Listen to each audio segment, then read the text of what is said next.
Testing. All right. You can cut out that other. Hey, yo, hey. Yeah. Run it up, Blondo.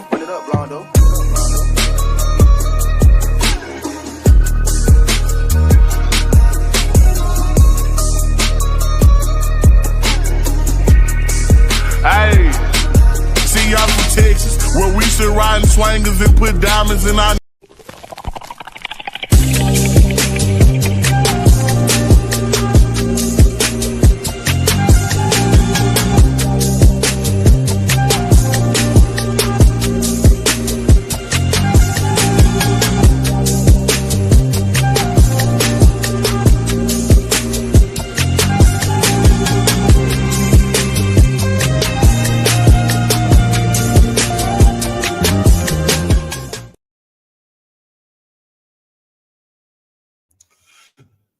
Ooh, what's going on, everybody? How's everybody doing tonight? It's your boy Doc Holiday, and we are back with another HBCU tonight. It's powered by HBCU Overdrive. Make sure that you like the stream. Make sure that you comment, share, and most of all, subscribe to the channel. Get everything that you need, and you hit that notification bell and get everything HBCU Overdrive. As we get people filed in tonight, we got my guy Nephew J videos, JTV videos. Make sure y'all subscribe to him for all your band content. And we got Unstoppable. What's going on? But other than that, let me go ahead and hit this good commercial break and get a word from my sponsor. Be right back in just a second. Yo, it's your boy Doc Holiday with HBCU Overdrive, and I am proud to sponsor Merch Sports. Check out his new line of collection, the Black College Football Fan Club collection. It's basically designed to show support and give respect to the rich history and tradition of black college football. And as you already know, the best college players had to play at HBCUs before integration. So go ahead and check it out over at shopmerchsports.com. Merch Sports. Merch for the sports enthusiasts. Everybody's filing in right now. What is the weather like where you at right now? Because we got super cold up here in Dallas, and everybody is freezing with ice and snow down on the Gulf Coast. What's the temperature like where you at? What's the weather where you at? We got my sister Quay up in here. Good evening to you. And we got Dr. Israel Carey saying greetings, fam. Dr. Israel Carey stays in North Chicago. He is in a damn igloo because it's cold as hell up there.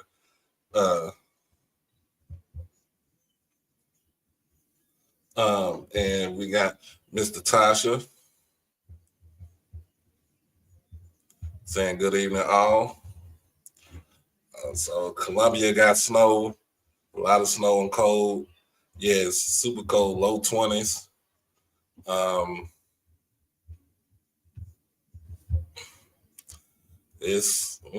Yeah. I got the heater on. My pipes are my faucet are dripping. The cabinets are open. Hey, it is what it is. What up, go DJ Damon? What's happening? Texas Southern in the house. Yeah, that was.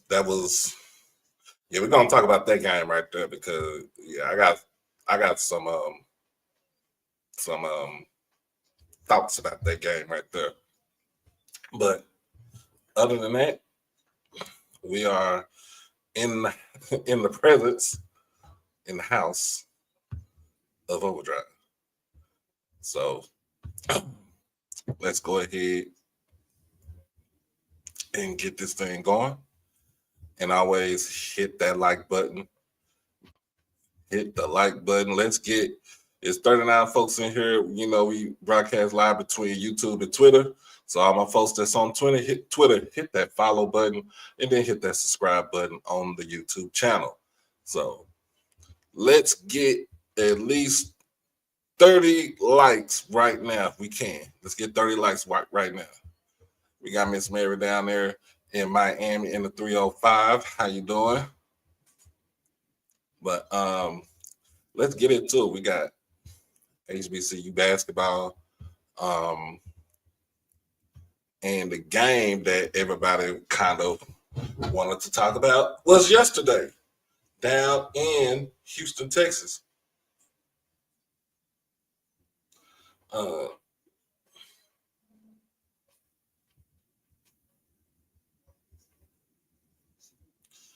there in Houston, Texas. Let me go ahead and get the. Wish I could learn how to do highlights. That's another thing I'm gonna learn how to do. Learn how to do highlights.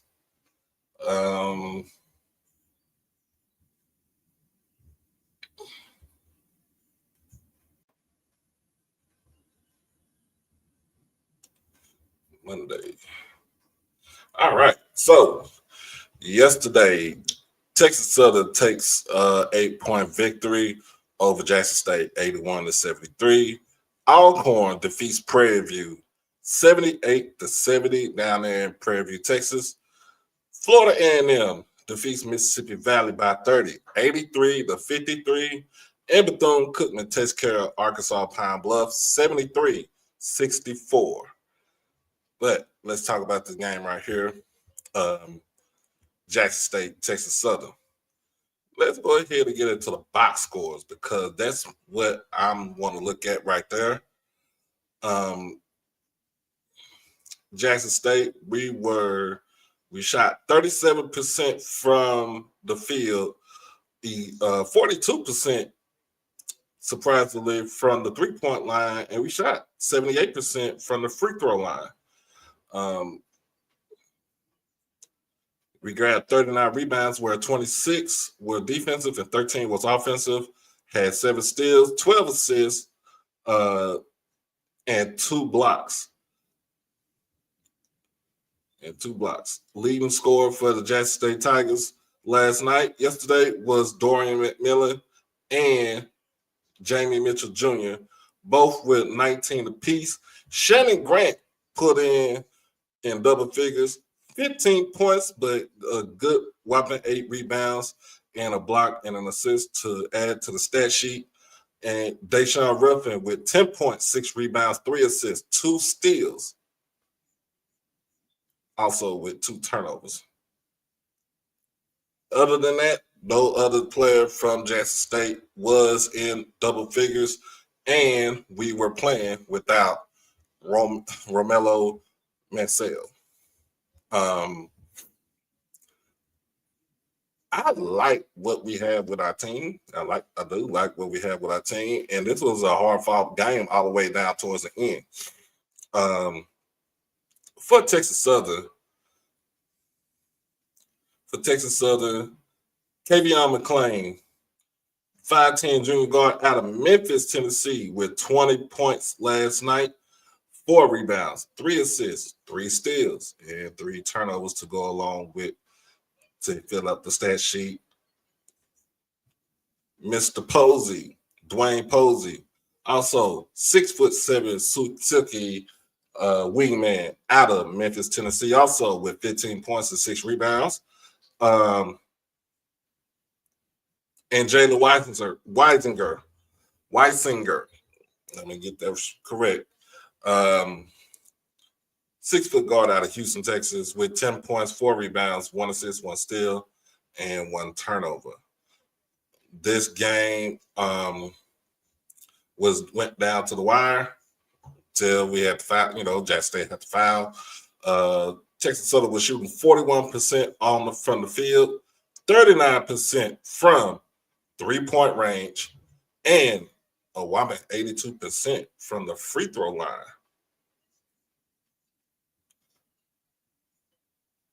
They also grabbed 39 rebounds with 27 defensive and 12 offensive rebounds, 12 assists, 11 steals, 2 blocks, and 8 turnovers. Let's see. Let's go into the team stats. Y'all know how I like to do the team stats. The total turnovers, Jackson State with 14 compared to the 8 from Texas Southern. But the points off of turnovers, Jackson State only came up with 7 points off of turnovers, while Texas Southern came up with a big 23 points off of turnovers. Of course, both teams had 1 technical foul. Points in the paint goes to TSU with 30 compared to Jackson State's 22. Largest lead for Jackson State was 4 compared to Texas Southern's 8, which basically ended the game for the evening. Now, I would say this game basically, it seemed like the refs basically swallowed their whistle and basically just let these teams play.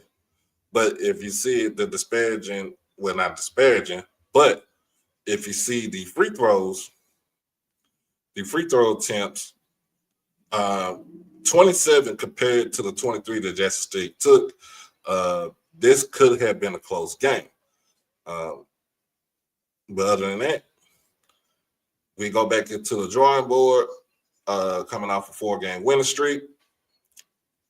Coming into the season, tied for second, really all tied for second place in the conference at 4-1 with Texas Southern and Bethune-Cookman. Southern coming in at whopping 5-0 in conference play, and the only team to be over 500 overall. Another team that people need to look out for is the FAMU men's Rattlers. They're coming in at 5-11 overall, 2-3 in conference play, with 2 wins on a 2-game winning streak right now. Let's see. But Jackson State will be on the road this week. Well, sorry about that. They will be home this Saturday against Bethune-Cookman and also hosting FAMU on Monday at the AAC. So please make sure you go out there and get your tickets, support the basketball team, and they're just not with Jackson State, but any basketball team that's within your area, HBCU team that's within your area. Make sure you go and support all the players, the kids, because it helps them with collectives, NIL, and everything else. Do we know Mansell's status for the game? Don't know yet. Hopefully he could be come back Thursday. Don't know what time the men's team came back into town yesterday, but hopefully he can be available this weekend. Hopefully be available this weekend. All right, so like I said, I'm not gonna stay on here too long, but let's talk about the fallout of the Trump inauguration.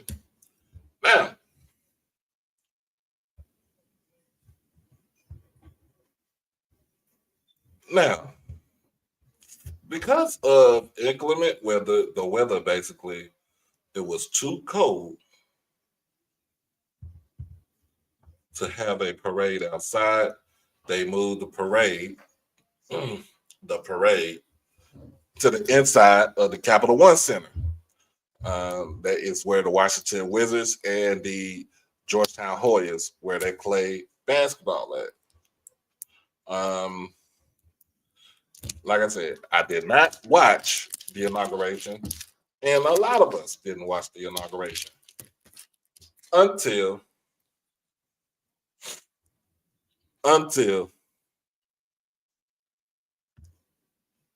Coach Jones is tough. He's a legend. But until Mississippi Valley made their entrance into the arena. Now, let's go and take a look at it.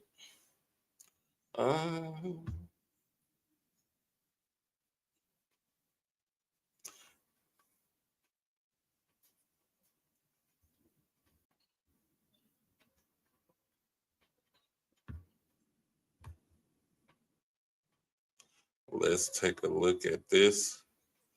And if I be remiss, shout out to the Ohio State Buckeyes. Whoopee for winning the national championship last night, now in Atlanta, with a convincing win against Notre Dame. And should talk about that too, because Notre Dame should never been in. They should have never been in the damn national championship game. I just had to put that out there. I just want to put that out there. Should have never been in the game. I'm trying to find the video.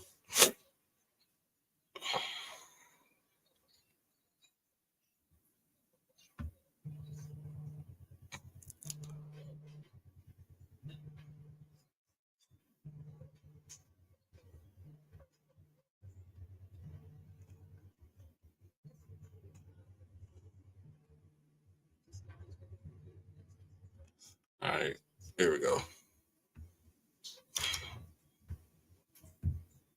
Oh, snap.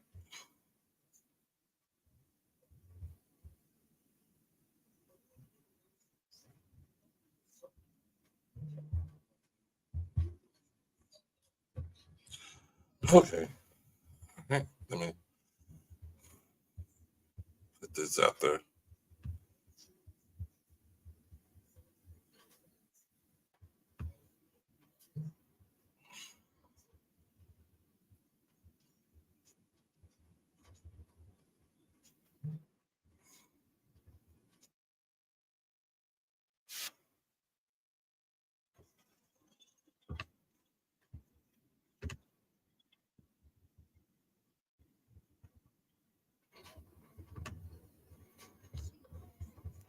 All right, let me go ahead and share this video. Ed, that ain't happening.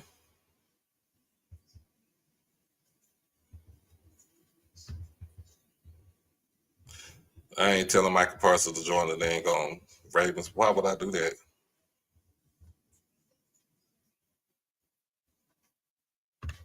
Why would I do that? All right. Valley State University band. They're traveling all the way from Inauguration, Mississippi. Look at this, gang. This is the Mean Green Marching Machine. They are proud to represent historically black colleges and universities at the 60th presidential inauguration. Yeah, you're really choosing violence.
I feel you, Natasha. Face palm.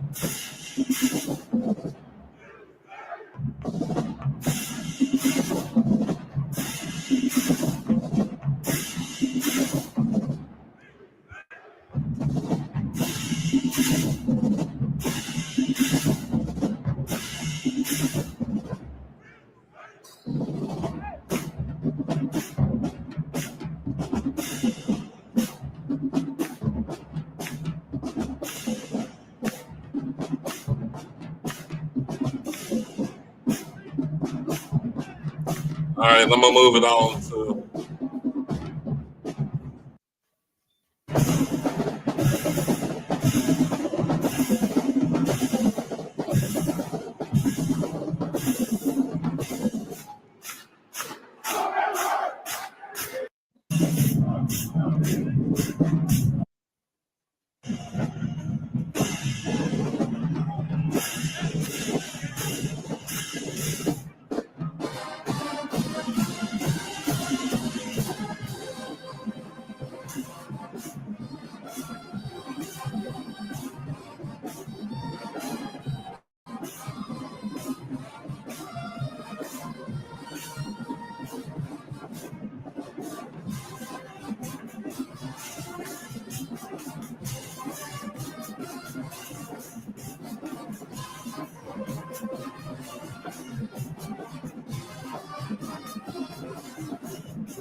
Somebody get that chopper flag right there.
That is what set me off right there.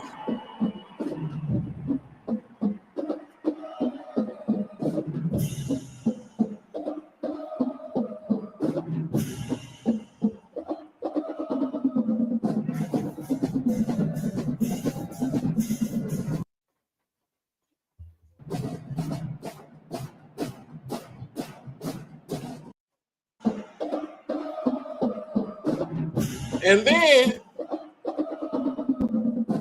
let me get myself back up in here.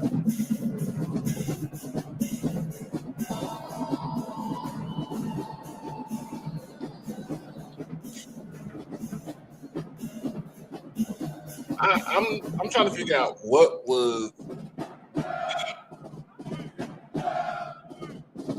Don't get me wrong, the announcer was sounding like he's been announcing it with a couple of basketball games and football games. But I'm just trying to figure out what is the lean green, the lean green march machine.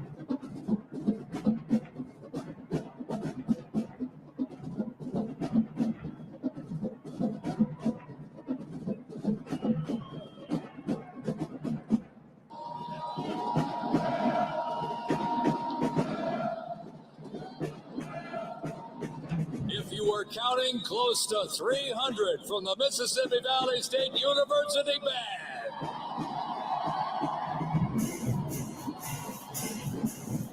You know, since its founding, the band has consistently played a significant role at their university and across the United States. They have performed for athletic events, Mardi Gras parades, Rose Bowl parades, and many, many more. The Mississippi Valley State University Band takes great pride in presenting culturally diverse presentations for students, faculty, and the surrounding Mississippi communities. Take a look at that brass out there. Woo! That's just part of the big green marching machine. The big green marching machine from Inauguration, Mississippi, ladies and gentlemen. All right. I can only stomach enough right there. So I can only stomach enough. So let me go ahead and stop sharing this video because I can only stomach. I can only take enough of that. But what is the aftermath, you know, because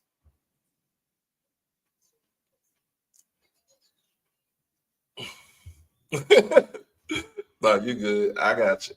But what is the aftermath? Will this help get Valley to the money that they need? Of course not.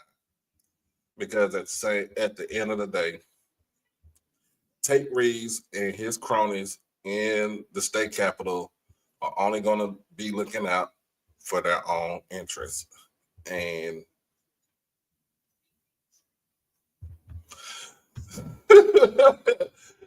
oh my goodness, she looked like the hamburger. Uh-oh. Uh-oh. Got you, Mr. Ford.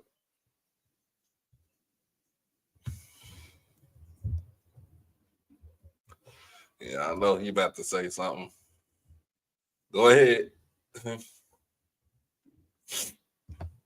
But it looked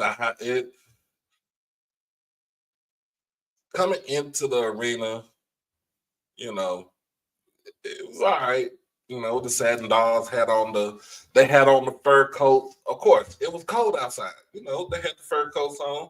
I could see what was going, you know, I could dig it, but basically, once you start listening to the play, when you start listening to them play, it was downhill from there.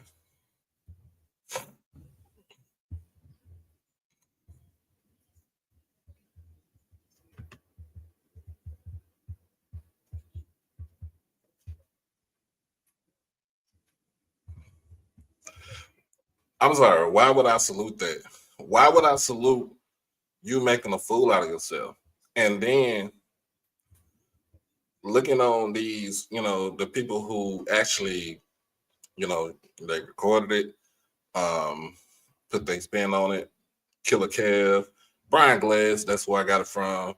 All the band, you know, pretty much the band media, they pretty much, you know, people jumping in the comments like, you know, they was proud. Good evening, Mr. Ford. All right, yep, going to your spot. You go on the side. Okay. All right. Hold on. Okay. Oh my goodness. What's up, Brother Picard? Okay. All right. Now, I know you didn't watch that. Did you watch the inauguration last night? Yesterday? You didn't watch none of that?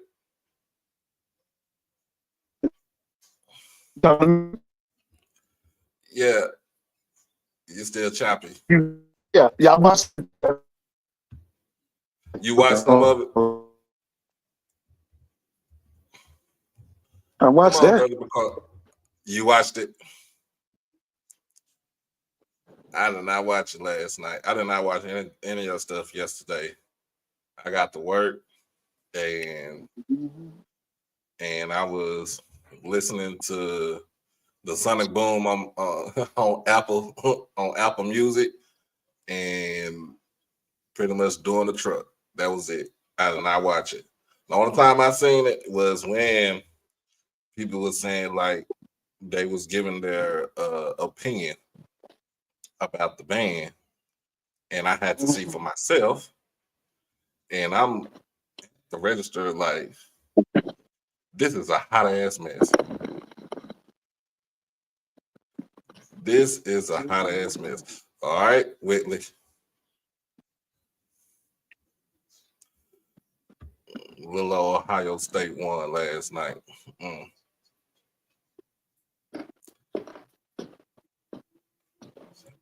But yeah, what are your thoughts about that? About yesterday?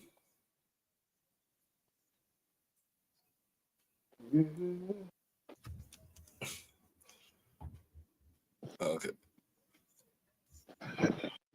Okay, Doc. Let me see. Oh, I can hear you now. You can hear me now? Yep, clearly. I can hear. Yep, I can hear it now. Clear. Oh, okay. Okay. Well, you said, did I see that? Yeah. My wife called me in yesterday, so I could see the band. Yeah, that's the only part I saw was the band, was Mississippi Valley band. Mm-hmm. Yeah. But I want you to do me a favor before we start talking sports. Get your Bible out and go to King James Version. It should be chapter 19 of Revelations. Just read chapter 19, verses 1 through 3, and that's self-explanatory.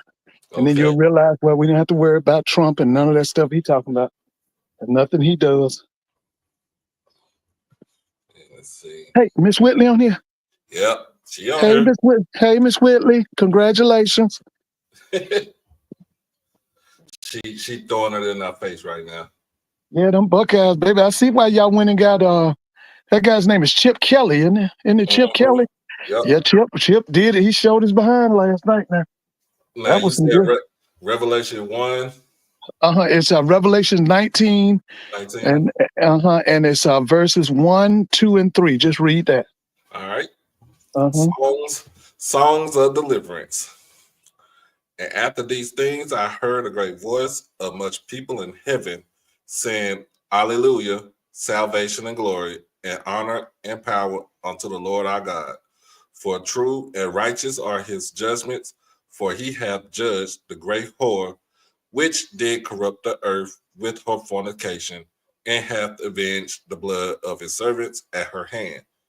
And again, they said, Hallelujah, and her smoke rose up for ever and ever. That's it. That's it. If y'all don't understand that, pray and ask God to decipher for you. So that's it right there. That's why you ain't got to be worried about them folks. Yeah, I didn't want to worry about it. I didn't watch it until I said, I've seen I started hearing people on I started hearing, just looking on Facebook and seeing people's reactions and stuff like that. I was like, you know what? This is this is ridiculous. This is crazy. Yeah.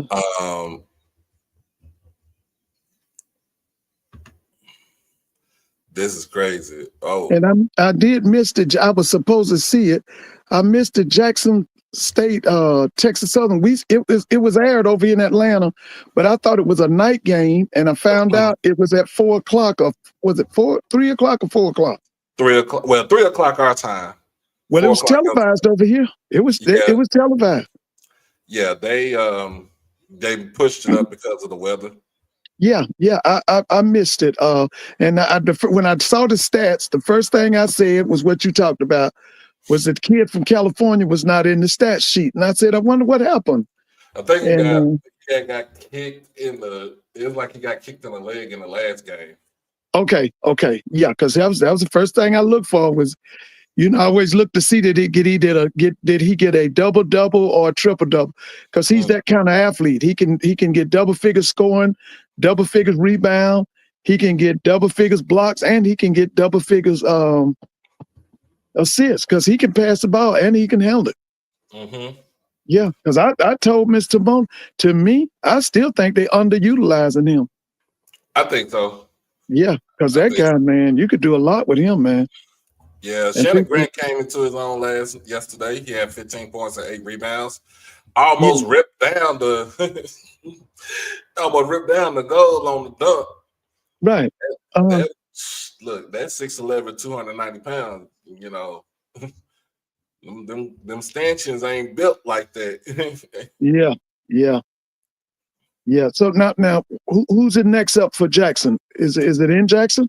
Mm-hmm. Bethune is first. Oh, y'all got Reggie Theus.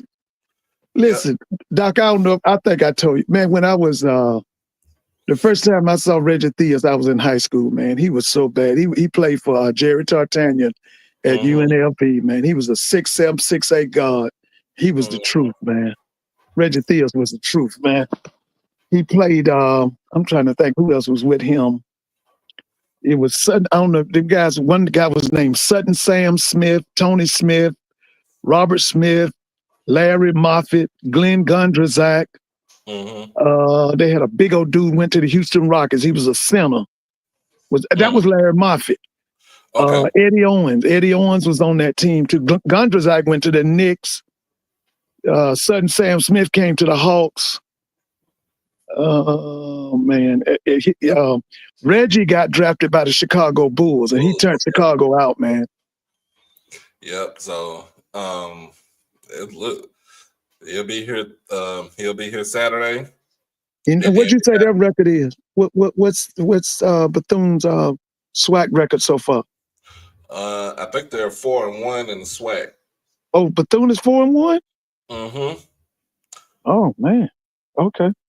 And he's probably getting all his kids from California, huh? I have to look. Yeah, get some kids from California, from the state of Florida.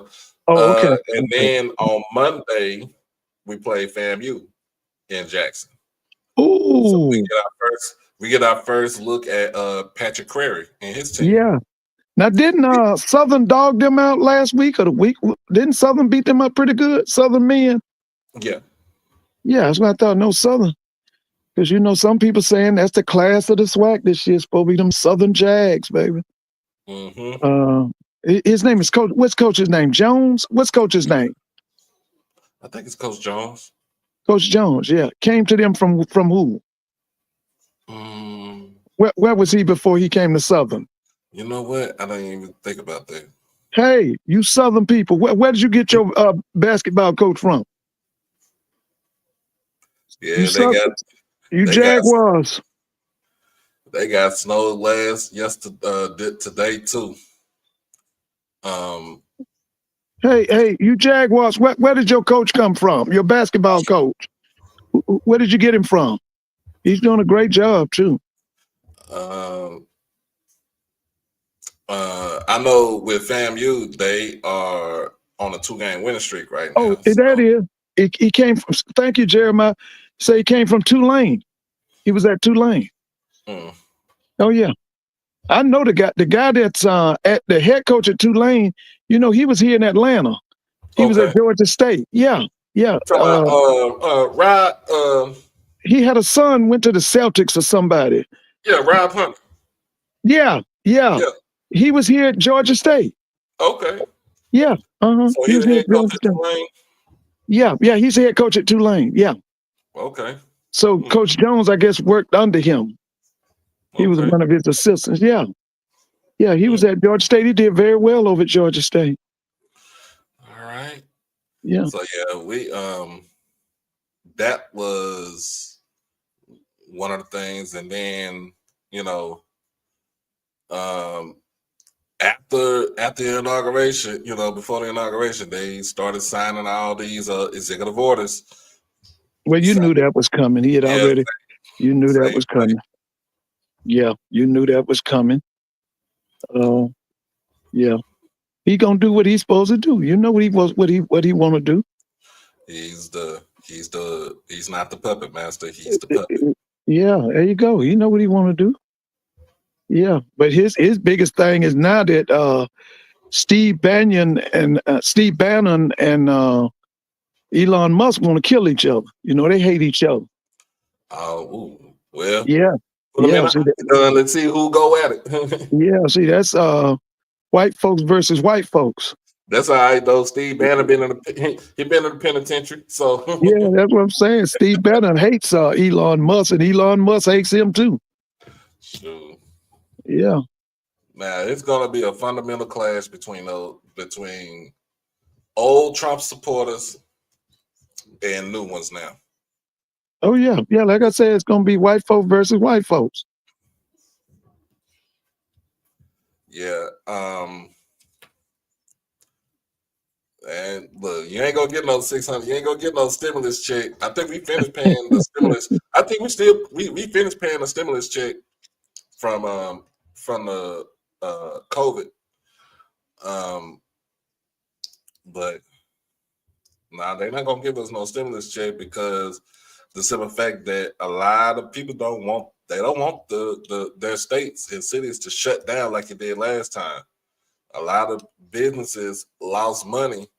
They lost money, especially businesses like corporations like Walmart. They lost money, and then for having to close early, Target lost money. Like all these corporations lost money because they had to readjust their way of doing things. Well, and the other thing is, and you hit on the right point. You're absolutely right.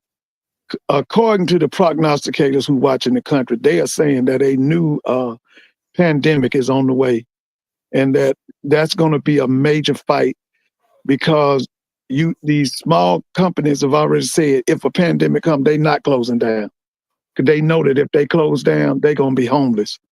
And so there is going to be a fight between those who demand that these people close down and those who say they're not closing down. So it is coming because now these according to these prognosticators, there is going to be another pandemic. Yeah, because it's you. I know you've heard about this bird flu. Is it bird flu or something that's on the rise? It's the noro. I think it's the norovirus. Yeah, something like that. Supposed to be dealing with bird flu. They calling it something like that. I'm not sure, but I think it's something like that.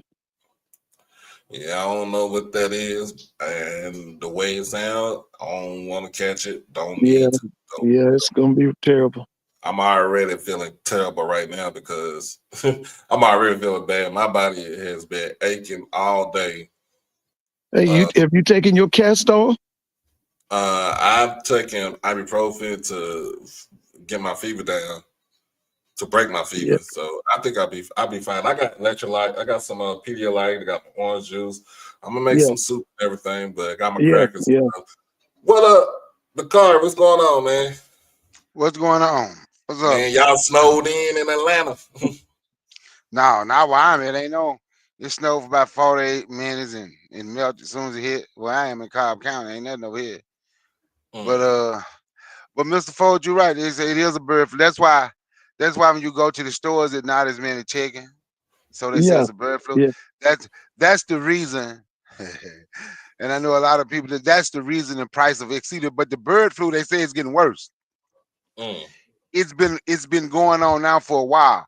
That's the reason the price of eggs at one time was extremely high.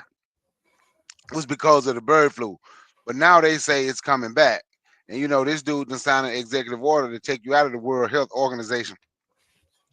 Yeah, that's why they say that they believe that another pandemic, because he ushered in the first pandemic, because the organization in the White House that was supposed to oversee diseases, he shut it down.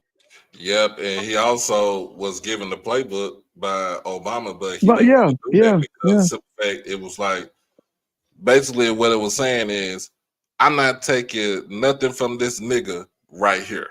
yeah. And then they sit up and out chummy at Carter's funeral. Did you see that? Yeah, they so chummy. Yeah, that was so. I'm gonna be honest, that was embarrassing for Obama. Yeah, Not that for was me, awful, boy. man. Yeah, that dude done talked about everybody in your family like a dog, and you sitting back there Yeah, cracking jokes said with you him. wasn't even American. What he told him, said you what he called him, Kenyan, didn't he? Kenyan. Yeah, said he wanted to see his birth certificate, he wanted to see his transcript, but can't nobody see his transcript now. Can't nobody see Trump's transcript, but he want to see everybody else's transcript. Ain't that something? Yeah. Yeah, he a piece of work. Yeah, man. But that listen, them three verses you just read, he gonna be all right. Well, I'm gonna be fine. I ain't got nothing. You know what? I was telling folks at work. I even told my manager, I'm gonna be straight. There you go. Because it ain't got nothing to do with me. Whatever happens, whatever affects us, it will affect us. But at the end of the day, we know how to persevere through all that stuff. But Now, this is a different monster. I'm gonna ask you a question. Do you know anybody from Jamaica? I work with Jamaicans. I work with several Jamaicans. The reason I'm asking that, I just use Jamaica because I know people know Jamaicans and go get Jamaican food. Man, when that dude signed that getting rid of birthright citizenship, bruh, they just going at black folks. And I'm gonna be honest, this is a different monster. My grandson has birthright citizenship. My grandson is Haitian. This is a different monster. This is a different monster right here. You saw the dude Elon Musk throw up the Nazi sign. Oh yeah, I saw that too. Yeah, that's what he was raised on. He's a South African. Remember the South African government, that thing was based on Nazism. Mm-hmm. He left South Africa because he didn't want to live under Nelson Mandela. Yeah, he's an apartheidist. That's right. Yeah, I don't call none of them white folks South African. I don't call none of them South African. He's an apartheidist. Well, he's actually a Boer, what they call a Boer. Yep, a Boer. Yep. His ancestry is Dutch. So he's a Boer. So he's not an He's African. A Boer. Yeah, most of them guys that's in that Trump, the guy who started God, I can't even think of it now. Ananon. What's that newspaper they had called Ananon or I can't think. You talking about QAnon? QAnon. Those guys were South Africans. They all left South Africa when Nelson Mandela became president. And that's why he came. That's why he came over here. But yeah, those guys, they were raised to worship Adolf Hitler and Nazism. And so was Trump. Yeah, and so was Trump. And that's why I say, and when I say this is a different monster, another thing he did, he released all those people from January 6th last night, right? Yeah. But I'm gonna tell you something what a lot of people skipped over. And he said this last month, and he said he already working. He said a couple months ago, after he won, whenever. But he was like, "You remember the white girl that the black cop killed? Who came in there? The white girl who walked in there with the AR-15 toward the black cop, and he shot her in the head and killed her." When was this? When the rioters went into the Capitol. Yeah. Okay, so you know, he say they investigating him. They trying to get him for murder. Dude, this is a completely different monster. He's letting out the what is it called? The leaders of the Proud Boys. And this is why I tell folks, man, I don't tell nobody to think like me. Because like I say, I tell folks sometimes for a lot of people, I'm a little extreme, but I see stuff a little bit different. Black folks need to be ready to fight. It's just that simple. Can't pray your way. We've been praying for a long time. Black folk need to be ready to fight and need to be prepared to survive. I'm just being honest with you. I've been teaching black women how to use how to use guns. But shit, we need a lot of training, man. When they go to talk, see, because they wasn't just talking when they was telling people if Donald Trump lose, it's gonna be a bloodbath. They had politicians saying that if Donald Trump lose, it's gonna be unhinged. Now that he won, what do you think they're gonna do? Oh, they about to rip that shit up. And if we ain't ready, they'll just come into your neighborhood and do what they've been doing. Come sit in the church, pray with you, then get up and shoot. They will come to your grocery store and just come in there and just go to shoot. Because we let them in. We have to start thinking different. People looked at me like I was a little strange. It was one of the motorcycle gangs came and set up in our neighborhood. Mm-hmm. And if one of my friends, if she was on here, she'll tell you. I'm like, man, it didn't sit right with me. So I went over there and started a conversation like, why y'all over here? Mm-hmm. I never seen so many black men look at white boys and turn their head the other way like they scared to death. I was basically on my own. Right. But I keep at least 36 friends with me everywhere I go. Hey. I keep at least 36 friends with me everywhere I go. I was outnumbered, but I want to know what you doing in our neighborhood over here with this. And after, well, we into what do they say? Something about the LGBTQ. They trying to stop that in there at the churches. I'm like, well, ain't no church over here. And ain't nothing over here representing no LGBT. But why you here? You know? And after like 3-4 minutes, well, we gonna go ahead and get out of here. Dude, them people ain't just coming and look for no LGBT and look at church. They come and they find, man, we are soft targets and we allow ourselves. The only people that we see problems with is each other. We scared to go into certain black neighborhoods because of how we treat each other. But anybody else can come prop up over there like it ain't nothing. Oh, that's a good question right here. EA asked, he asked, should Michelle have attended the inauguration with her husband, and was it a bad look for Obama walking in by himself? The question asked is independent of my own thoughts, I don't think she was well within her right. She didn't want to attend. She didn't have to attend. And at the same time, you gotta remember, there's only three living presidents now. 4 because Trump done went back into office now. So it's 3 living former presidents. And of course they're gonna come in because it's more the pomp and circumstance. If you really if you know what I'm talking about. They introduce all the presidents, all the dignitaries and stuff like that. But at the same time, she didn't have to be there. Obama weak, man. He weak. He walked in there, kiki with this man after he done talked about everybody in your family. Then you walk in there and they boo you just like your wife didn't go, you shouldn't have went. I'm just being honest. You see, John McCain left at his will. Donald Trump can't even come to my funeral. Mm-hmm. And John McCain was a. And I ain't even like John McCain. Period. I ain't like John McCain. People didn't like him because of the he Republican, but at the same time, he was a man of his people. He was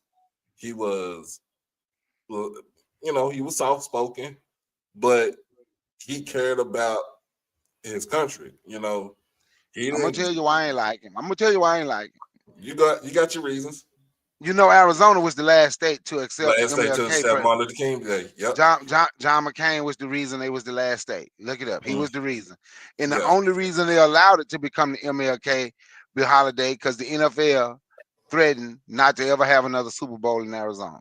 Yeah, because they lose money off of that.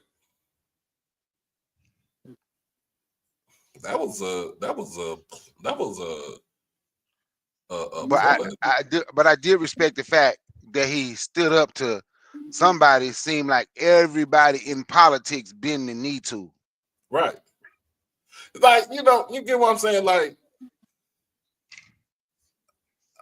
with Ted Cruz, this man talk about your mama, he talk about your daddy, he talk about your wife, he talk about your kids, but you going and kissing his ass.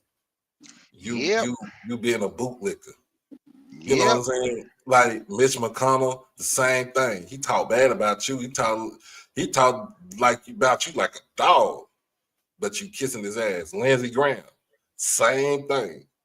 Talk down on you, talk, just, and y'all didn't bat an eye, and you bend it, you on bending knee for this man right here.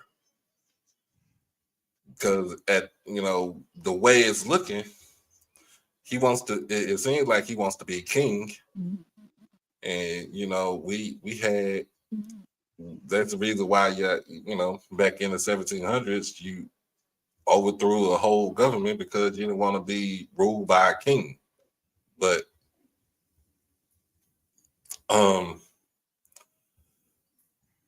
my thing about this is, we're gonna talk about the we're gonna talk about the hip hop artists that performed at the inauguration, at the parties. In fact, let's get into that. Something didn't sit right with me, like when Nelly said, like, I'm not doing this for money. I'm not doing this for anything like that. But what are you doing it for? Because you getting paid some way. You ain't had an album since 2005 come out. You ain't been, as far as in having an album come out and being relevant, you ain't been relevant for the last 20 years.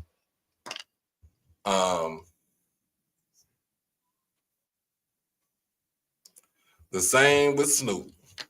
Last time you had a good album come out. Soulja Boy, we don't care about you. You just want to keep your name relevant. Who else was there? Rick Ross.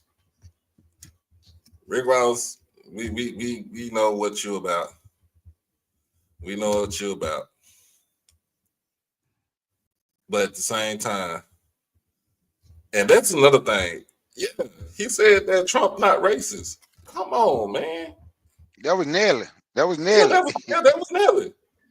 Come on, man. People gonna look at, black people look at you side eye like, bro, what are you talking about?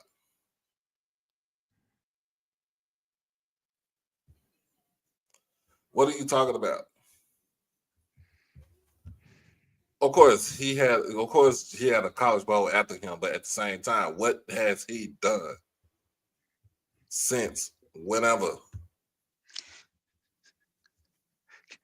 Can I say something right quick?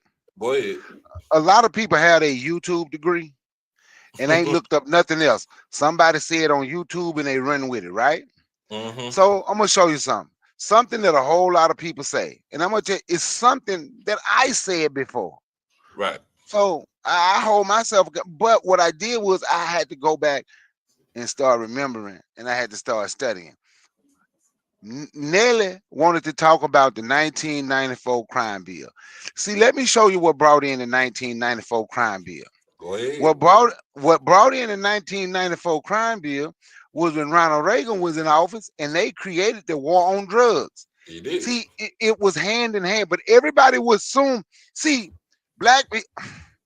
Okay, look, them people we talking about right now, I call them the black KKK, coons, clowns, and cowards, right? Mm-hmm. So they will they're gonna say all that about the Democratic side, the left side, right?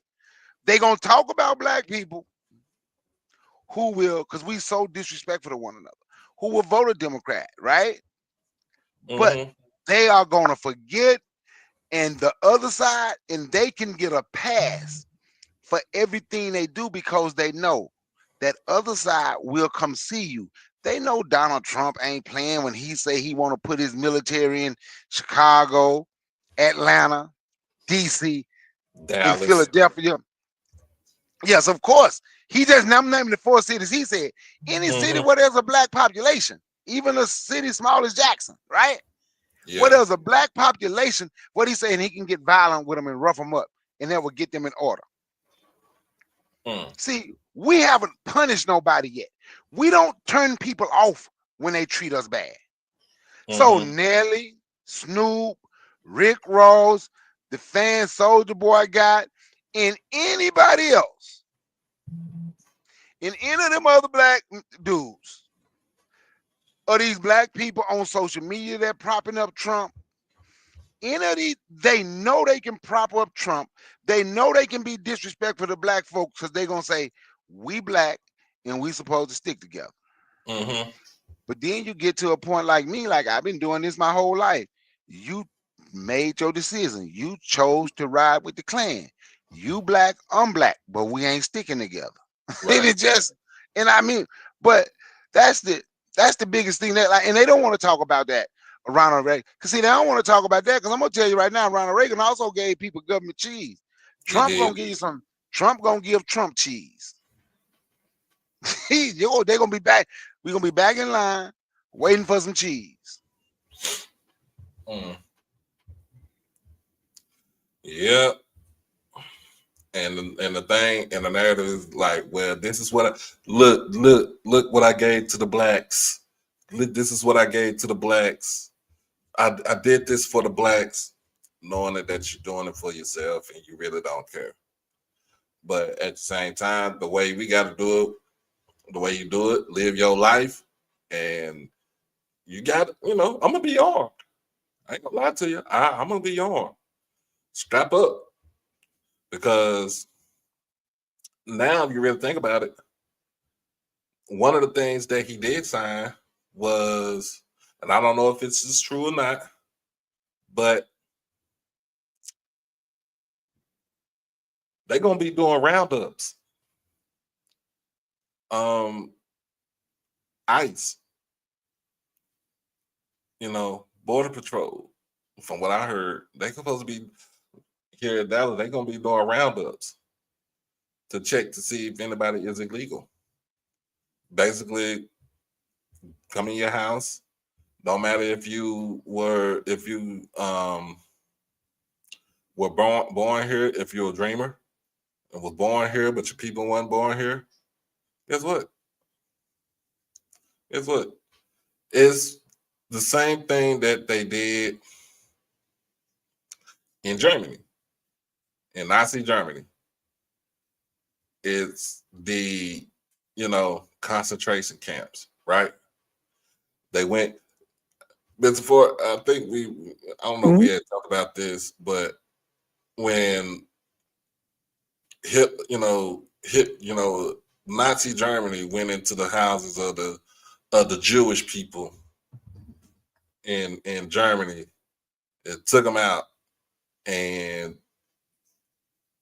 what was the thing they put on them to basically determine what they are? You're talking about the Star of David? The Star of David. What he did first, he started picking on the poor Jews. And the rich Jews said, well, he ain't gonna mess with us because he was buying a lot of his stuff from those rich Jewish companies. But then he turned on all of them. Now, the interesting and the ironic thing about Hitler is that the European historians say his mama was definitely a Jew, and they believed that his daddy was a Jew. But supposedly he hated Jews. Right. Yeah. So you're gonna see the Cubans getting deported. You're gonna see Nicaraguans, Guatemalans, El Salvadorians. You're gonna see a lot of these Colombians, Peruvian. Like, you're gonna see a lot of these Central and South American immigrants get pushed to the border, and guess what? Ultimately, it's not just going to be them now. It's going to be us too. It's because them people you calling out right there, they look just like me, and I'm a dark-skinned black man. So it ain't just the Nicaraguans and the Colombians. It's going to be us too. That's their ultimate aim. Yeah, we aim. Because I'm gonna tell you right now, man, it's getting back to where you got your freedom papers with you to go across here. You got your freedom papers with you, man. You better keep your ID on you, because folks can say what they want. Because in all honesty, they can't look at you and tell you from a Haitian. There you go. And if you ain't got your ID, oh yeah, you ain't got no accent. You just a Haitian that was born here. You don't have your ID. You were just a Nigerian or Ghana that was born here. You've been living here 40 years. You lost your accent. This is what they're pushing for. Black people got to understand. We got to take care of. So we think of all the reasons in the world not to protect our neighborhood. This is why I tell people HBCUs in the black community is a microcosm of one another. We don't protect our universities. We don't protect our neighborhood. The neighborhood don't look out for the university. Some people in the neighborhood say the universities don't look out for them. And what has happened is the people that put us in this position tend to get a pass with everything, but we hold one another accountable for stuff that we didn't even do, but we are still accountable for it. And it's time to organize. We can say unite long as you want, but you have to organize. And I suggest people, you try organizing in your community. See if you can get 5 to 10 people with you. Have your rendezvous point. See what type of tools you need, food, whatever. Have your rendezvous point where y'all putting stuff up. Have your list, what you put up every month, right? And you have, and whoever, y'all have 5. Start. I shoot for 10, but you shoot for 10. But if you can get 5 people, because you're gonna need a team. We can sit here and think we don't need a team, and we can sit here and think, oh, it's just gonna be my family. No, you're gonna need a team. We gonna need a team to protect one another. You're gonna need a team. You can call your team whatever you want to call your team. But we gonna need teams where we live, and we have to say, you know what? We got to look out for our elderly, our women, our children. I'm talking to black. I ain't talking to the black males. I'm talking to the black men. Our elderly, our women, our children. We have to want to do these things. Not just do. We have to want to do these things. Not see, now they forcing us to do it. Now we are being forced to do these things. So now hopefully people will listen when I look, man, because I can give you a list of some of the things you need, but it's, do you want the list? Are you trying to create your team in your community where you live? I've been studying this my whole life. Go ahead. I'm gonna step off and listen offline. Thanks for letting me speak, Mr. Ford. It was good. Okay. Hearing you, man. Hey, let me ask y'all this one thing before I go. This is about the game last night. In about the football game Saturday or Sunday with the Chiefs. Man, do y'all think the players starting to gamble since gambling getting so big? The players and the coaches. They'll find out. They'll find the NFL will find out. They're gonna find out. That's what happened to Calvin Ridley. Man, because I'm gonna be honest, man. Ohio State stopped trying to score. They stopped trying to score. Well, that game should have been 50-something to 7. Easy. They stopped trying to score. You better tell Whitley that. I'm like, man, if I had bet me some money on this game, I'll be hunting everybody down from Ohio State. You better tell Whitley that. Yeah, they won, but that game should have been a rout. It shouldn't have been that close. But now I'm gonna step up. Now, that game should have been a blowout. It should have been a blowout last night. The way it was going at it, 28-7. I was like, yeah, this should have been a 40, 50 point game right here. But you know, I was thinking about that, but I don't know if that's true. But I mean, if that is true, I'm like, I live in an apartment complex where it's full of Hispanics. You know, we got, of course, we got Mexicans, we got some Colombians, we got Venezuelans, we got pretty much a whole mix, right? And even in the neighborhood where I stay, not just in the apartment complex where I stay at, but in the whole neighborhood where I stay at, Southeast Irving, it's all it's a Hispanic part of the city. And I want to know what is going to happen, because these people shouldn't be, dragged out of their house. If they go to work, they do what they're supposed to do. And then here's another thing. Mr. Ford. If you take away all the illegal immigrants, basically Hispanic, like you said, Haitians and Jamaicans and stuff like that. Who is going to do the jobs, right? Who's going to do the construction? Who's going to do agriculture? Who's going to do that? Because guess what? White folks ain't going to do that. Yeah. Well, you know, Doc, one thing you have to remember in history, they always told us, the Europeans came to America, they took the land from the Native Americans, then they kidnapped the Africans and brought them over here to be slaves, because we were brought here to be slaves. They took what we call today Texas, New Mexico, Arizona, California from the Mexicans. They created a lie called the Alamo, which was them so-called volunteers down there trespassing on Mexican land. And the Mexicans came up and did what they wanted to do with them. And then America, knowing that they could defeat the Mexicans, started what was called the Mexican War. Now, the other thing they did after the Civil War, remember, they wanted the railroads to go from New York City all the way to Los Angeles, California. So they brought thousands of Chinese peasants over here, made them build them railroads. After they built those railroads, they massacred the Chinese off. The ones that survived, they herded them into them ghettos out there in California and called it what? Chinatown.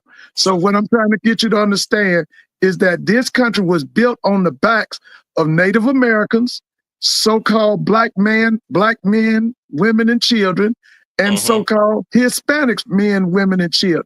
So when they start on them Hispanics, like you said, going after the Venezuelans, the Colombians, and all that, we next, because they see us the same way. Yeah,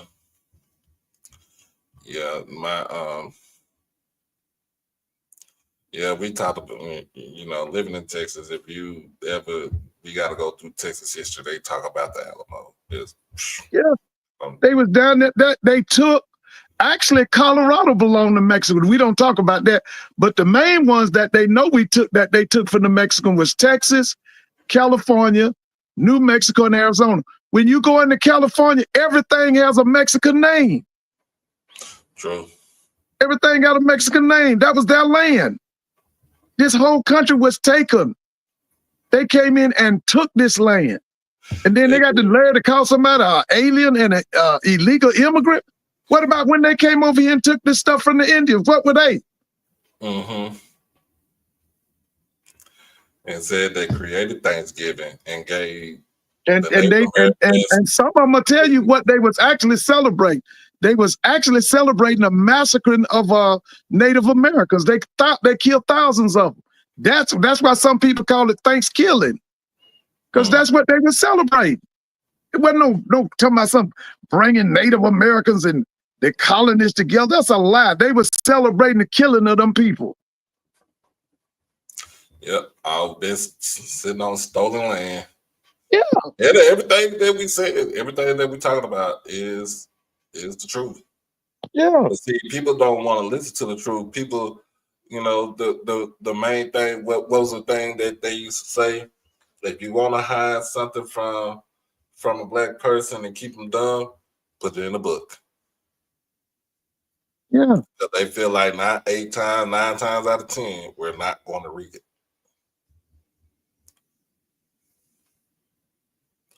We're not going to read it.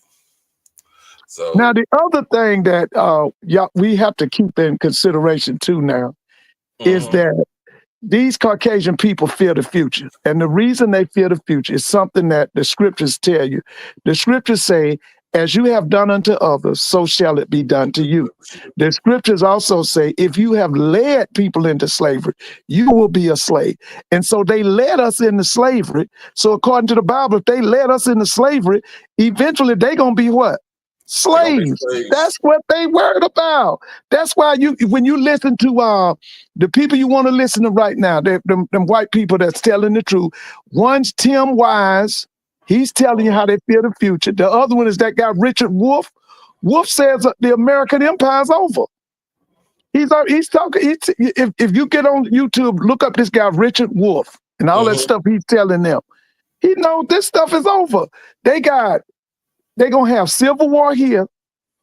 Then they got to go and fight Putin them up there in Europe, and they got to go fight over in the Middle East.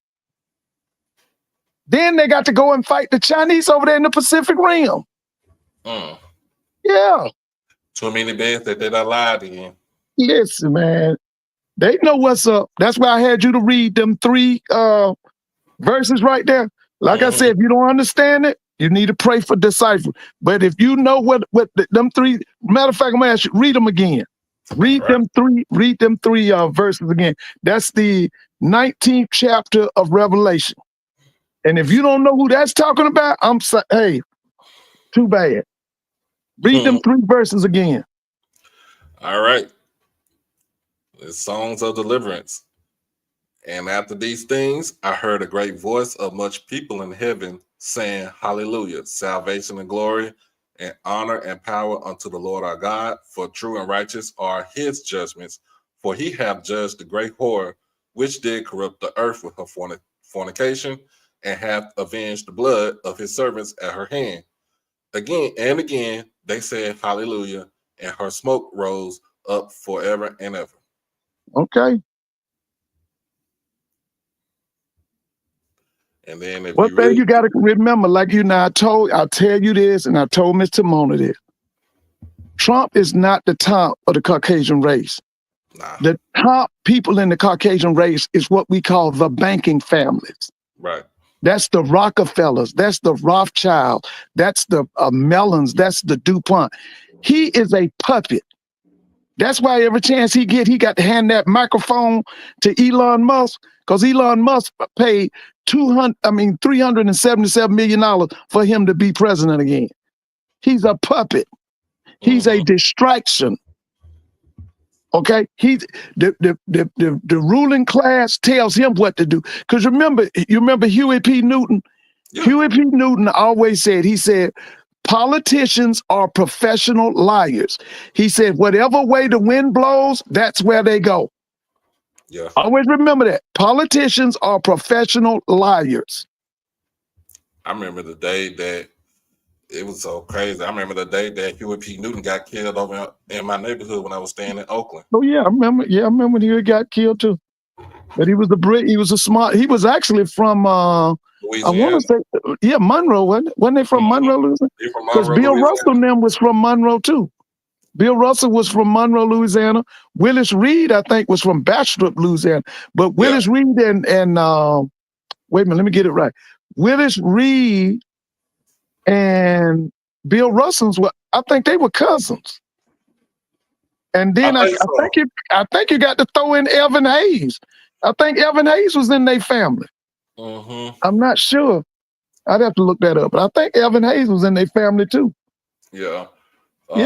Yeah, because Benny Anders used to play for the he was their cousin. Benny Anders was their cousin. Yeah, their cousin. Willis Reed and Bill Russell. Now Bill Russell's family actually got run out of Monroe. Because his daddy, I think his daddy wanted to build a school or something down there. And they were like, oh, no, you ain't doing that. Because he was already a real big man. And he wasn't taking that, But I think that's why he ended up in, I think he ended up in San Francisco. Willis Reed is from Bernice. He's from Bernice. Now, where's Bill Russell? Isn't Bill Russell originally from Monroe? Yeah, Bill Russell's from Monroe. And it was where's Evan Hayes originally from? Evan Hayes, let me see. I think that's their cousin.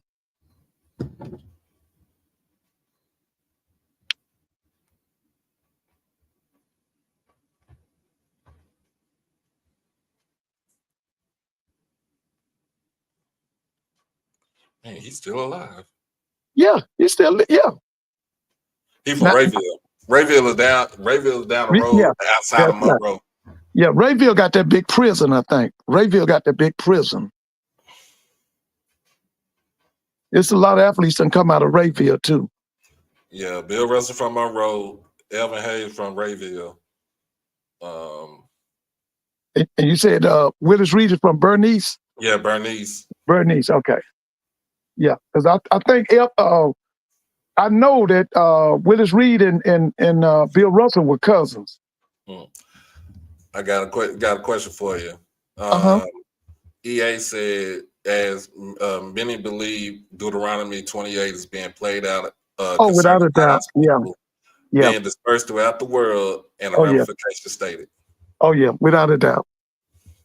And without a doubt. Listen, tell him ain't nothing I can say after that. That's the truth. Without a doubt. It's a deep discussion for He ain't today. a FAMU guy, isn't he? Yep.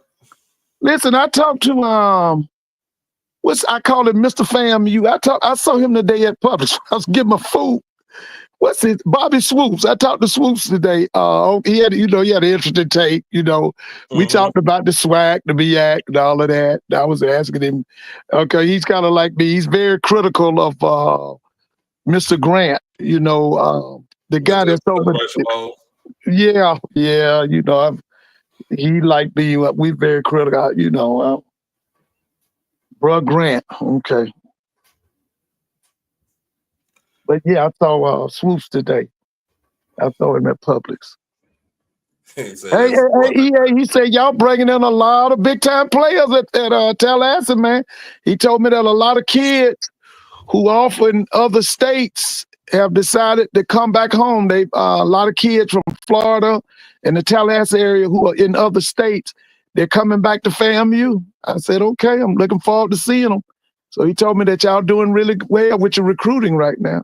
Because, Doc, my question is, I said this to some people. I said, Michael Vick is in the MEAC. Yep. Deshaun Jackson is in the MEAC. Yep. Sam Shade is now in the SWAC. Tremaine Jackson is now in the SWAC. Jackson State is the #1 HBCU football power. What is FAMU going to do? Are they going to get better or are they going to get worse? That's my question. What is FAMU going to do? That's my question. Are they going to get, with all I've said, are they going to get, because they can't stay the same. So either they going to get better or they going to get worse. What's the word? What's the thing that Prime said? You either elevate, elevate or you terminate. Listen, man, what about them Rattlers, baby? What them Rattlers gonna do? What them Rattlers gonna do? Oh man, we get ready for baseball season. Get ready to come up, and the the Black College Nines came out with their preseason poll. As who was number one? Who was number one? Grambling was number one in baseball. Oh, okay. Now, where's the tournament? Is it still at Georgia Tech? Yeah, I don't think they're moving it from. Because I know I had heard something about maybe moving it to Birmingham. Did you hear that? I haven't heard about it, but I think they're saying they wanted to play. And what was it? Birmingham. Who's the Biscuits? That's Montgomery, right? Yeah, I think so. The Biscuit. So it's gonna be in Montgomery. I don't know, but I think they need to keep it in Atlanta. I hadn't looked to see, because usually it's on the schedule whether or not it'll be in Atlanta. They said they moved. Mr. Lawrence said they moved it back to Birmingham. Okay, to that Homewood Field. Remember where they had the big dedication? Oh, where Willie Mays. Yeah, because he died the day before. The day before they had the game or something. I think he died. Yeah. Birmingham Barons. The Barons, the White Sox affiliate. Yeah, team. that's right. Okay. That's right. And one time it was the farm team of the Oakland Athletics or the Kansas City Athletics. Remember that guy, Connie Mack? He started the Philadelphia Athletics. He helped. That park is over 100 years old. That Homewood Park. That park is over 100 years old. Okay. So yeah. Rickwood Field. Yeah. But yeah, Grambling is number one. Number two is Bethune-Cookman. Number three is Jackson State. Okay. Let me go ahead and pull it up.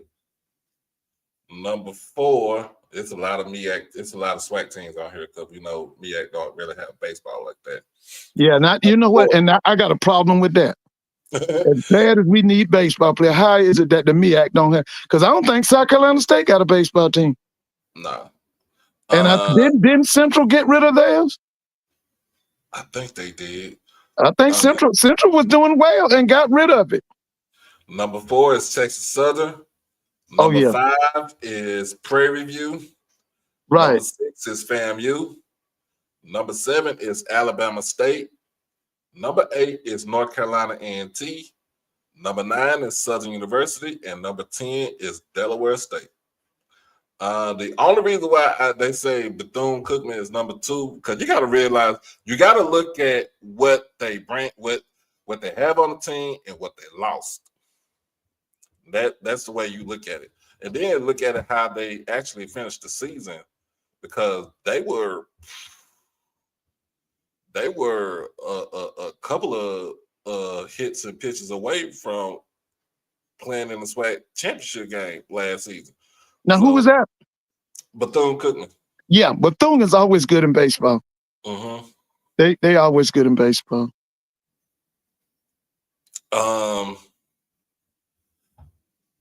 Let's see. Let's say I think Jay said that Valley just named their head coach. Who did they name? Jay, let me know, who did they name? And hey, Lawrence, I heard the same thing today. I heard that too. Albany State will be playing Florida A&M. I heard that today. Yeah, I heard that. And also, Doc Swoops told me that FAMU's also going to be playing Alcorn this year. Uh-oh. Yeah. He didn't know whether it would be a home game or an away game, but he said that FAM would definitely be playing Alcorn. Is it official, Mr. Edwin? Is it official that Terrell Buckley is the head coach? So it's Terrell Buckley? That's what they're saying. Okay. All right. Hey, Jeffro said FAMU would get worse.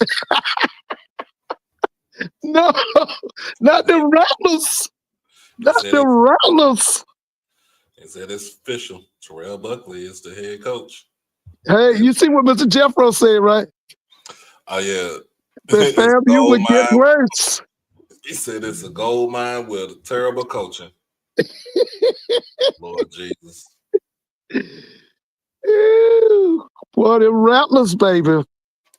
Strike and strike again.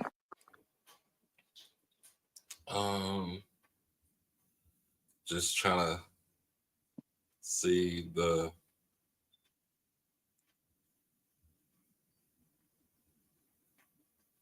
I'm trying to see where they got it. If it's on there right now. Hey, that brother that posted that about that. Do you know FAMU's schedule? Could you put that? Do you know the dates for FAMU's football schedule? It was one of you know that, Doc? Let me see it. I'm gonna check and see. Yeah, see, because he said September 13th, Albany State will go to Tallahassee to play FAMU. I was trying to see what the other dates. But don't they do that anyway? I mean, ain't that an old SI, a side rival? Yeah. All that. Listen, the old SIC was Bethune-Cookman, FAMU, Alabama A&M, Alabama State, South Carolina State. That's the old SIAC. Yeah, all that. When you talk about FAMU, Tuskegee, all them, that was the old SIAC. Yeah. Yeah. Right, that's right. They only got right now. They only got 3 games on here. Is they play South Alabama. What's that date? August the 30th. Right. Okay, that's first game. They have Albany State at Bragg, and then they got they'll be at Southern. They'll be at Mumford this year, October the 25th. So they haven't finished. That's right. Because I told you.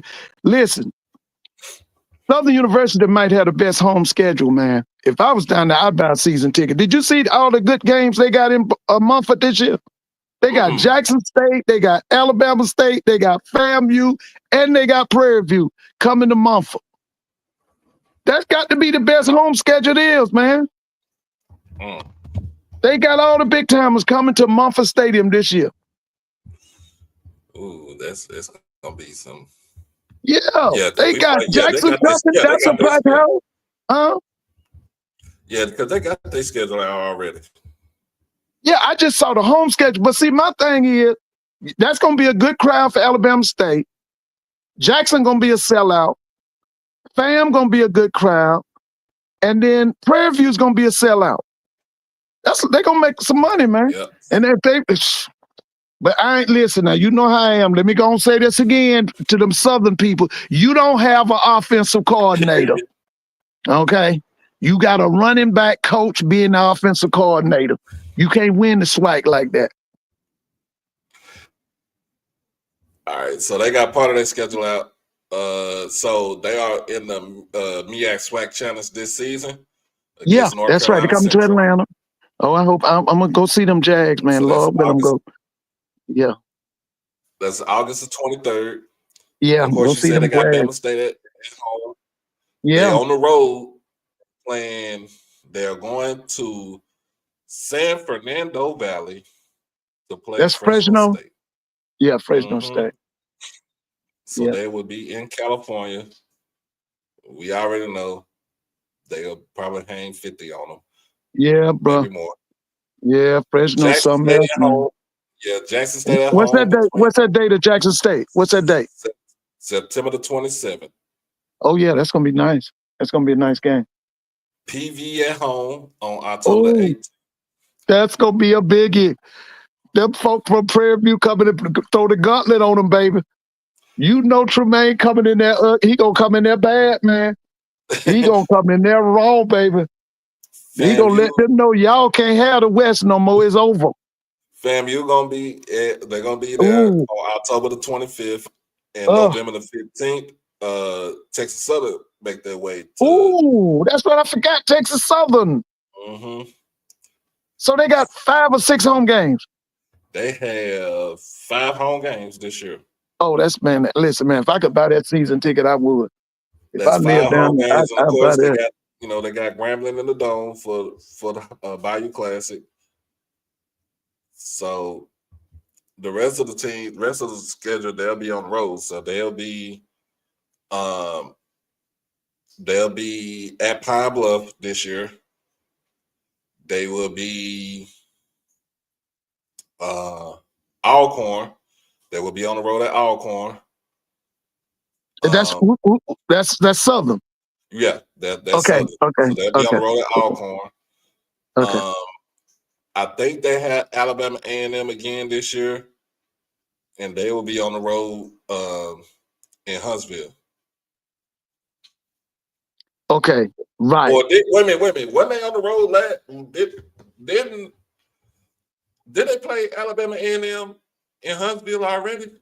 Yeah, last year. Remember, they beat them at Huntsville. They beat them on the campus. So guess what? Alabama A&M drops off their schedule. Okay. Yeah. Okay. They on the road. I think that's it. Man, listen, man. That's a great home schedule, man. Hey, bro, that's what, and that bro Moore. Bro Moore. Y'all should make a lot of money, man. You got 2 of them. I know gonna be sell. That Jackson game gonna be a sellout. Right. Now I don't know about Fam. It'll be over 20,000. Now that homecoming game should be 33. That should be 30 to 33,000. Because that's Prairie View coming in there to Prairie View coming in there to make a statement, man. That dude know who Southern is. What you call him, Coach Tremaine with Jackson? Mm-hmm. He know what's up in Baton Rouge. He from Texas Southern, isn't he? Yep. Man, don't you know he gonna come in there and try to clown on them? Yeah, he know the deal. He know the deal, and his homecoming too. Yeah. You know he coming in there raw, bro. So I think do Alabama A&M drop out the schedule? Oh, he said Prairie View is homecoming. Yeah. Ooh, that's nice. That's what I'm saying. Prairie View coming to Baton Rouge for homecoming. Man, that's gonna be a sellout, man. That's gonna be a sellout right there. That's a nasty schedule right there. Man, Tremaine gonna turn them them Panthers loose up in there in Mumford, bro. You gonna turn them Panthers loose. Shoot, bro, that's gonna be a cats and dogs activity there, baby. Let's see what we got. I'm gonna see who else got their schedule out. Well, at least got parts of their schedule. So we, gotta play the guessing game. But that is a nice schedule for Southern right there. Hey man, listen, I would like to know who got a better home schedule than that, man. Now fam got Jackson coming, they got Alabama State coming. You said they got Albany State coming. Who else you think coming? That's not a bad 3 there. We'll be down there. That's what I'm saying. They got Jackson coming. They got Alabama State coming. That's going to be a big crowd. You got Albany State. That's only about 90 miles away. That's 3. Who else is coming to Fan? Who else is coming to Tallahassee? Do they have Grambling on the schedule? I don't even think they got Grambling on. No, I don't think they got Grambling. I know they got Alcorn. Maybe Alcorn is coming. I think that will be it. Alcorn is coming. Hey, EA, who coming to brag, man? We know you got Jackson coming. Who coming to brag, EA?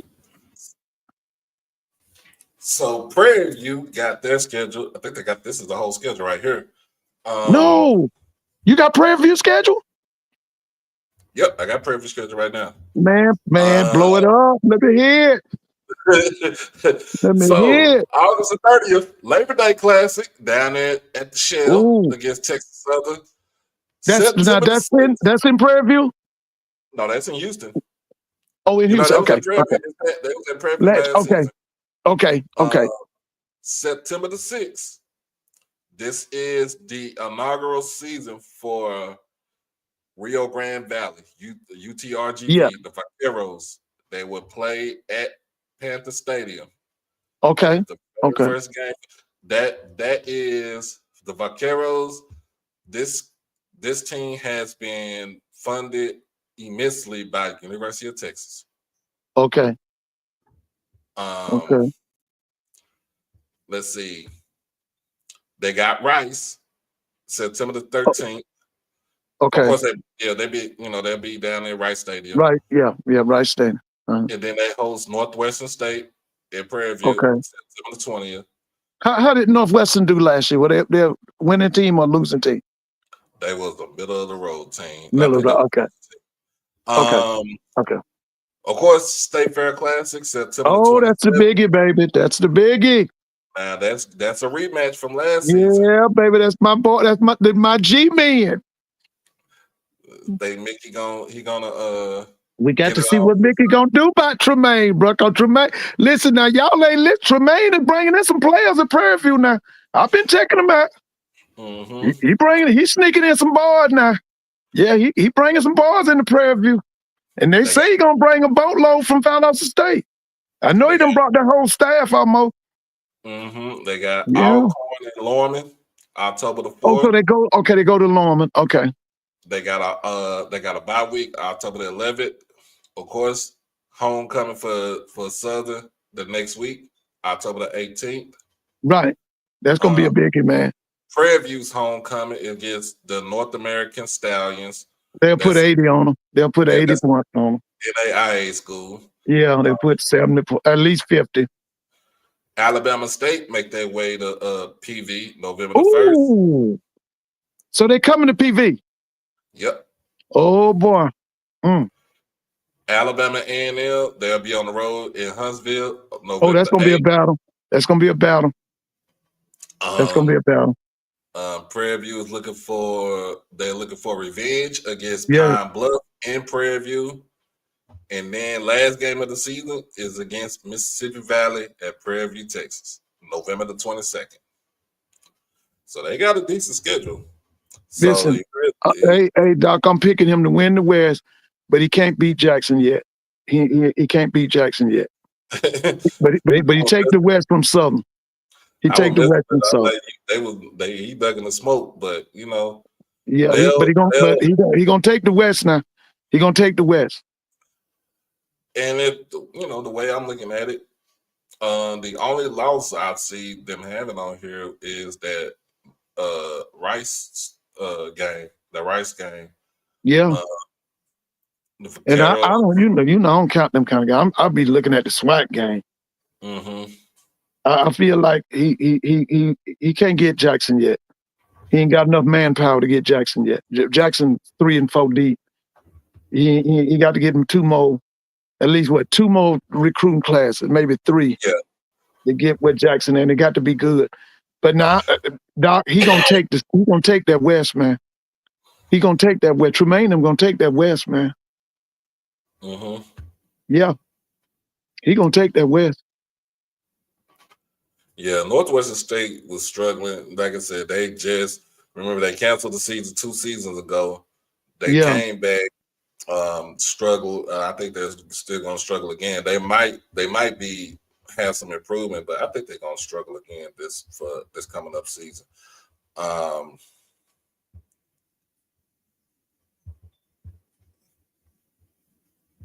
Now, Doc, Tremaine is a disciple of Johnny Cole. Right. And you know what Johnny and LC and them was about. Tremaine gonna bring in a lot of FBS transfers, man. I know he is. Now, if it's one thing he learned from Johnny and them, that's what Johnny. You remember Johnny and LC? LC and them was Tennessee State. They was Bama State. Johnny, for a minute, remember when everybody was scared Johnny was gonna take over the SWAC, but he got fired. He got fired because they say he was breaking too many rules. Right. Tremaine was in that. Tremaine, I think, was a defense coordinator because Texas Southern won a SWAC championship, but I think they took it back from him, didn't they? They did. Didn't they? They took it back. Yeah. They took it back. So listen, I think he's gonna bring in a lot of FBS transfers, man. I really do. So Grambling scheduled, of course, they start out. Oh, you got Grambling scheduled? They got part of it, not all of it. Okay. Okay. Yeah, let me hear that. Let me hear that. They start out with against the defending national champions, right? Ohio State? Yes, sir. No. Wait a minute. What's the date? What's the date of that? September the 6th. And we go to Columbus, Ohio? We go to Columbus. I think Miss Whitney said she's gonna be in the building. Listen, baby, they gonna try to put 7 on my boys, man. They if they don't put 90 on us, they gonna try to do us in, man. Damn, well, hey, that'll be nationally televised. And they're getting a good check, and I think Ohio State. Oh yeah, they'll give us a good. They're gonna beat us down. Who we got second game? The one I see right now, of course, you got now it's called East Texas A&M because they changed the name. What was the original name? Texas A&M Commerce. Oh yeah, Texas. Yeah, I know them. We played them last year, right? Yeah, you played them last year. Last year, that's right. Back to saying Texas State University. East Texas State University. Sure. Oh yeah. Now that you remember back in the day, it used to be a Texas A&I. That's not them, is it? Texas A&I is in Kingsville. Oh, okay. So it's Texas. So that is now called Texas A&M Kingsville. Okay. The Javelinas. Yeah, man. I remember they used to turn out some pros back in the 70s. I remember them. They turned out a Hall of Famer too. Who was that? Darryl Green. Yeah, that's right. Darryl Green.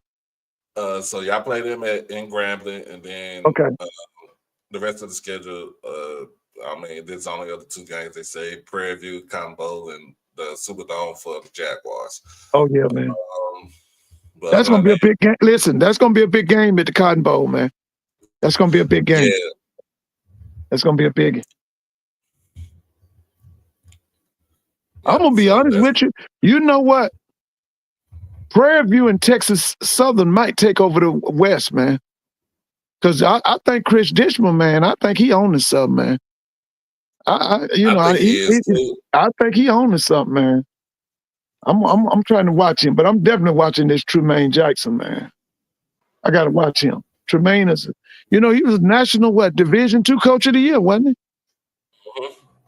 He coming with some outstanding accolades and credentials, man. So Texas Southern got a little bit of their schedule right. I'm looking at right now. They are on the road September the 6th, Cal Berkeley. Oh, they going out to play the Golden. That's a Golden Bears. Mm-hmm. That's remember Steve. Do you remember Steve Bartkowski? Yeah. He was a Falcon great. Everybody here loved him, man. They called him the Golden Pole. He came from Cal Berkeley. Okay. And then they Remember got Lamar. Wesley Walker? Huh? The name sound familiar. Wesley Walker played for the Jets. Joe Roth played for Cal Berkeley. I think Joe died of cancer early. I don't know if he made it to the NFL. That's also Beast Mode. Isn't that his school? Yep. And Deshaun Jackson. That's right. The Cal Berkeley, the Golden Bears. And Aaron Rodgers. Yeah, Aaron Rodgers. That's right. Aaron Rodgers. Jared Goff. Yeah, that's right. Jared Goff. Yeah. Oh, yeah. Cal Berkeley. Let's see. Let me get the news right now.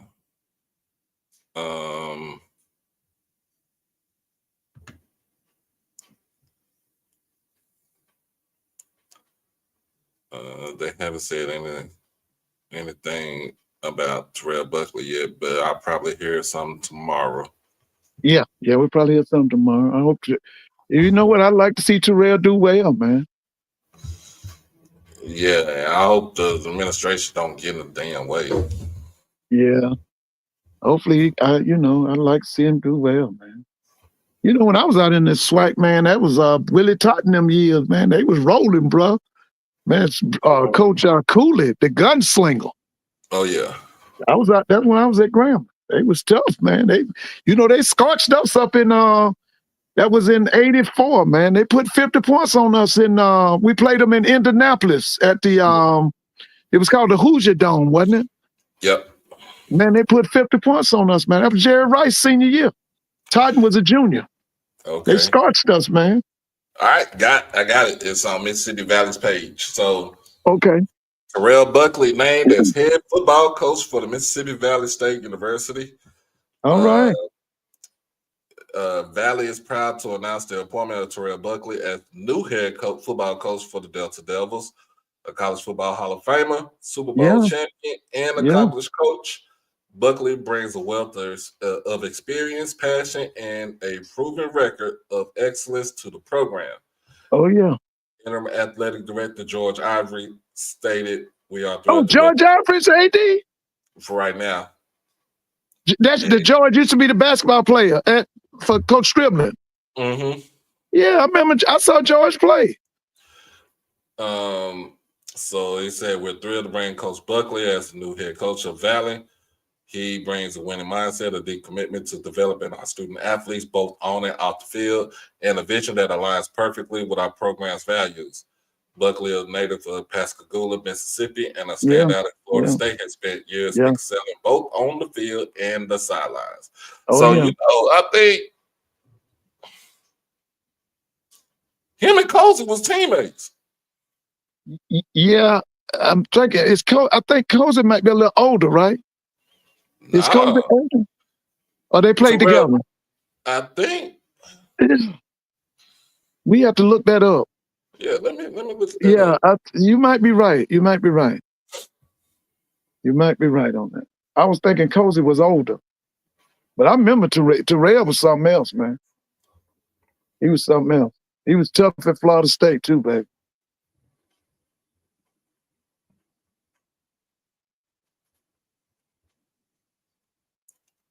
Nah, he can't. Terrell is older.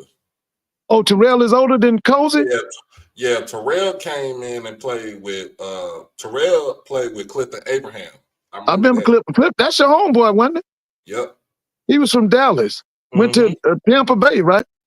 Yep. Yeah, I remember him, Clifton Abraham. Yep, came from Carter High School. Yeah, I remember. Was he on that team that they made the 30 for 30 about? Yes, he was. Yeah. Okay. Yep. Yeah, so they didn't play together. So Buckley was gone, and Colsey came in 93. Okay. Yeah. So Buckley came after Dion, right? Buckley came after Dion. After Dion, yeah. And then Clifton Abraham then came in. Clifton and Terrell. Clifton came in 88. Terrell came in 89. Right. Okay.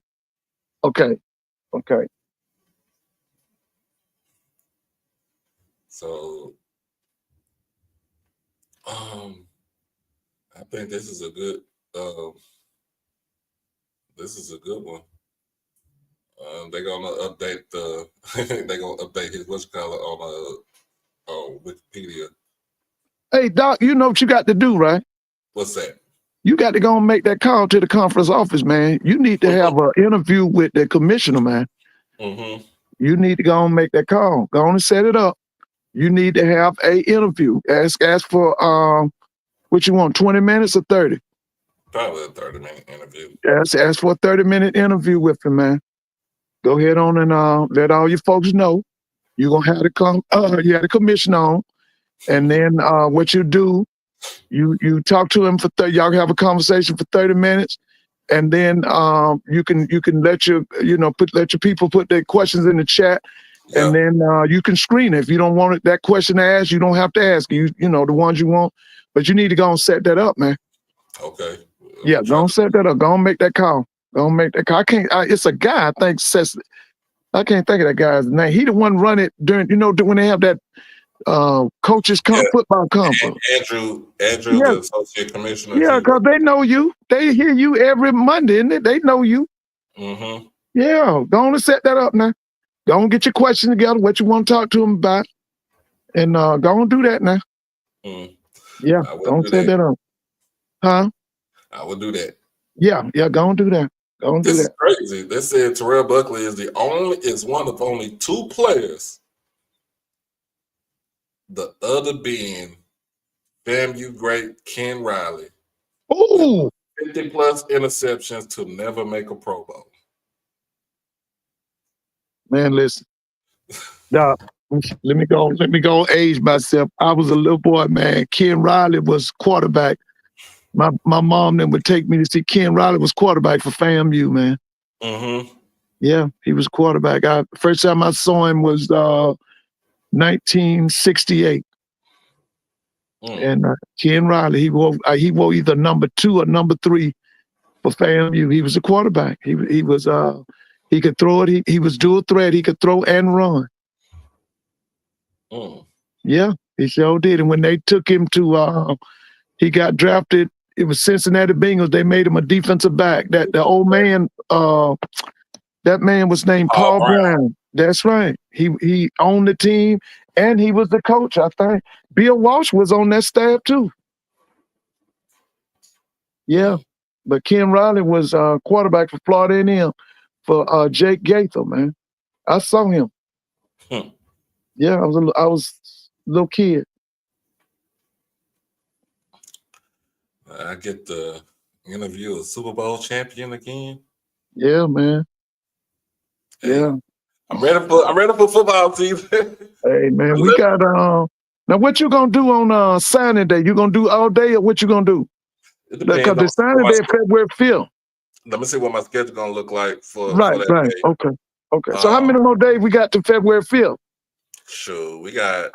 But 2 weeks? Is it 2 weeks? Got 2 weeks. 2 weeks, man. 2 weeks. Yeah, because next Thursday is the Shrine Bowl, and I'll be there. When's February 1st? February 1st is that Saturday. Okay. All right.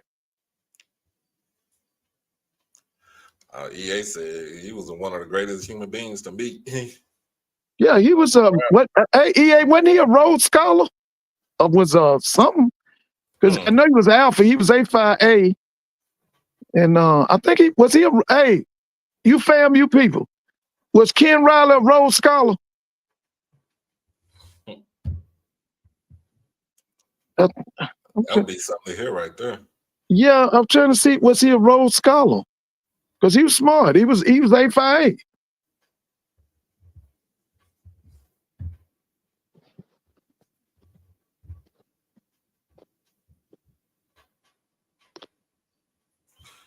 Man, that was I think we had a good show tonight. Let's run on. Oh, Yeah, he said yes. he was a Rhodes Scholar? Mm-hmm. Yeah, I thought he was. I thought he was something like that. Let's run on over to let's run on over to Timona right now. See what she got going on. Timona. I ain't know Timona was on. Let's run on over to Timona. Okay. Hey, with Doc, I see. Too. Okay, Doc, see you, man. All right, I'm gonna go on over there. Okay, all right, me too. I didn't know Timona was on. Mm-hmm.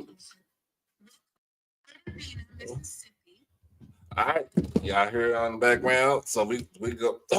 What we gonna do is we're gonna make our way on over to our sister's page, to her channel, and we're gonna have some fun tonight. But hey, I appreciate everybody for joining me tonight. Y'all make sure y'all like, comment, share, and subscribe to the channel. We had over 200 folks between YouTube and Twitter watching the stream tonight. All the folks on Twitter, make sure you hit that follow button. And then come on over to YouTube and hit that subscribe button. And other than that, we are about to roll up out of here.